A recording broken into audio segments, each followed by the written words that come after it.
તો આજે આપણે બનાવી છે ગેટ રેડી કરીને એ પણ ગુજરાતીમાં. સૌથી પહેલા વાળ સેટ કરી નાખીએ. હલ્દાની માટી અને રોઝ વોટર મિક્સ કરીને બનાવી નાખ્યું ફેસ પેક.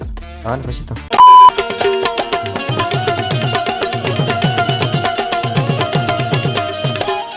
ફેસ પેક લગાવીને લાગુ ને હું ભૂત જેવો હું કાંઈ ચાહું હું બુક વાંચી લઉં. ફેસ પેક મારું સુકાઈ ગયું છે. હાલો હું ફેસ થયું. ફેસ ક્લીન થઈ ગયું છે. હવે વારો છે ફેસ વોશનો.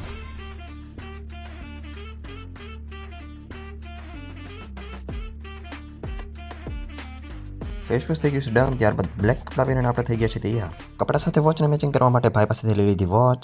બ્લેક વોચ સાથે મેચિંગ કરવા માટે બ્લેક બેલ્ટ પહેરી લીધો કારણ કે મારી પાસે એક જ બેલ્ટ છે. અને પછી થોડાક નખરા કરી લીધા. यार मैं इतना सुंदर क्यों हूँ? પછી વારો છે ક્રીમનો. હાલો આપણે બધા ક્રીમ લગાડી દઈએ. અને હા, કોમેન્ટમાં રૂપાળા લખવાનું ભૂલતા નહીં. મળીએ બીજા મિનિટમાં.